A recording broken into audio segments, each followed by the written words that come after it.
This is not a scene from City Skylines. It's not an animation for a postcard or an urban planner's wet dream. It's the Kirkering, a quiet residential street like any other located in the city of Amersfoort. However, unlike many Dutch residential streets, the Kirkering is special.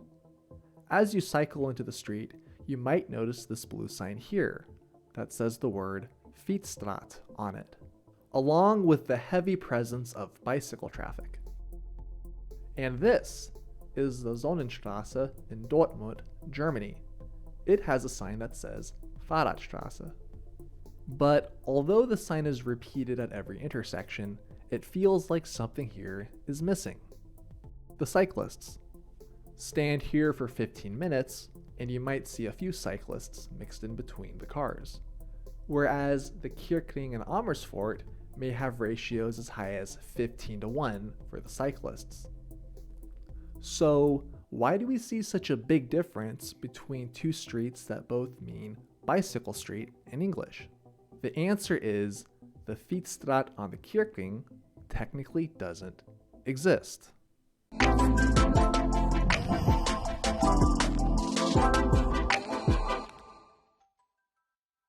To understand why, we need to take a slight detour and pick up a copy of the Dutch RVV, the Regel met Verkeersregels and Verkeerstekens, pretty much the Dutch document with all the regulations and rules needed to run the Dutch traffic system. For instance, Chapter 2, Article 3 of the RVV gives cyclists legal permission to ride side by side on the road. Chapter 5, Appendix A provides an example of what a 50 km/h speed limit sign looks like. And Chapter 1, Article 1 provides a comprehensive list of all legal terms used by the Dutch traffic system. But if you look through the list of definitions for the word Fietsstraat, you'll notice something interesting. The word isn't there. In fact, the entire RVV is devoid of the word Fietsstraat. No definitions, no examples, no references. The implications of this are crucial. It means that the Fietsstraat does not exist as an official legal category in the Netherlands, and the Netherlands can't create a Fietsstraat just by putting down a traffic sign. But in Germany's version of the traffic Bible, the STVO, we can clearly see the word Fahrradstraße defined, as well as a legally required 30 km/h zone, requiring that cars overtake cyclists in a safe manner and allowing cyclists to ride side by side. Does that mean that we've found an embarrassing error in the Dutch traffic manual? Well, no. It's actually the main reason why we see so many more cyclists on the Kirkring in Amersfoort than on the Sonnenstraße in Dortmund. Let's venture south of the River Maas in the Netherlands to the town of 's-Hertogenbosch to figure out why. If we were to walk away from the train station in the center towards the northern outskirts of the town, you might come across the bicycle path that parallels Rietveldenweg. This is one of the main regional cycle routes in 's-Hertogenbosch that moves bike traffic from the outskirts of town towards the city center.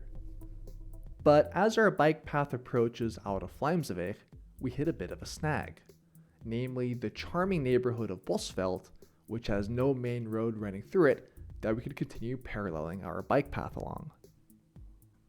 Just rerouting our path around Bosveld on out of Vlijmseweg and Simon Stevensweg would add more than a 1.2 kilometer detour on our path, as well as expose the cyclists to high levels of car traffic and emissions, a suboptimal outcome to say the least. And just plowing a new bike path through the neighborhood isn't a great option either, since we don't really have the public right-of-way for it, and the loss of all those car parking spaces will usually end up causing an uproar in the neighborhood, even in a place like the Netherlands. Stymied by this puzzle, our traffic planner decides to take a pause and consults the CROV, which is the design guide for traffic and transport professionals in the Netherlands. The CROV offers 3 suggestions for bike paths that run through built-up areas: solitary bike paths, which follow their own alignment, free-lying bike paths that parallel a main road, but also bike paths that share a surface with cars on a residential street. This last option is what the CROV describes as a Fietsstraat, the bicycle street.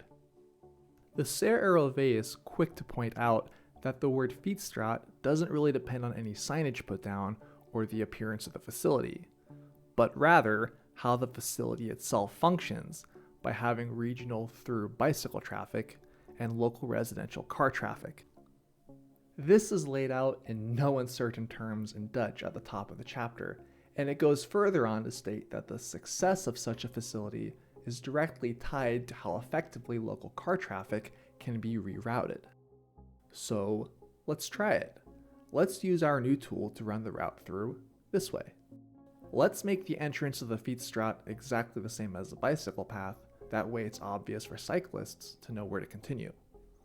Let's also use red asphalt to make the direction of the route obvious and decrease rolling resistance for cyclists, and let's also give them the right of way at intersections, that way our new route isn't slowed down by a few crossing cars.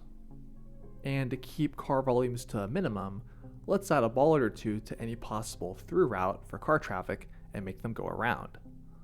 And lastly, at any point where car driver compliance could be an issue, let's add a mountable physical barrier, that way we can guarantee safety.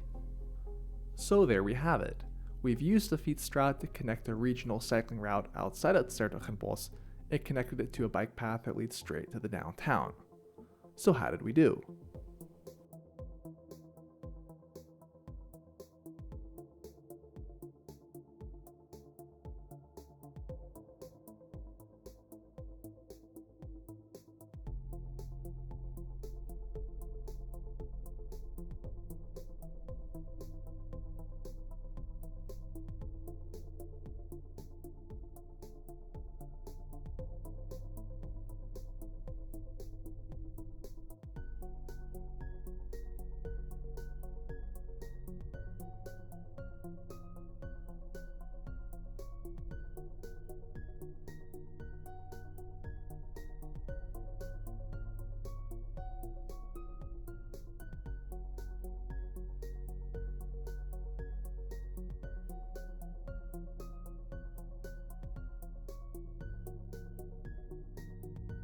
So let's recap.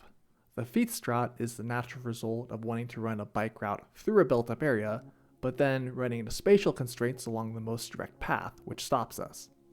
But instead of giving up, we select a quiet street instead that offers us a convenient path, and then we try to shoo as many remaining cars away as possible with traffic diversion. You can finish by adding these L52 informational signs as an optional cherry on top, but you don't have to. That's why this unpaved and unsigned street in Haarlem still qualifies as a Fietsstraat, since it satisfies the CROV's description of facilitating regional through bicycle traffic while still being open for local motor vehicles. How can we compare this to the German Fahrradstraße? Does it do the same? No! By making it a legal category, a Fahrradstraße is just that, a street with a Fahrradstraße sign. The accompanying 30 km/h speed limit and allowing cyclists to ride side by side means it's usually implemented as a local traffic calming measure with no real thought regarded to being part of a larger cycling route. This is why a German Fahrradstraße tends to mimic the geometry of a Dutch Fietsstraat, but then is missing most of the accompanying cyclists, and it's why the experience of exiting a German Fahrradstraße tends to vary so wildly, purely depending on which street you're on. This is why a Dutch Fietsstraat and a German Fahrradstraße end up being so different despite meaning the same thing in English and having a similar appearance. And it goes to show that your local city doesn't really need any fancy new rules to start building proper bicycle streets. It just needs some good existing regional bike routes in the area and some good old plain traffic diversion.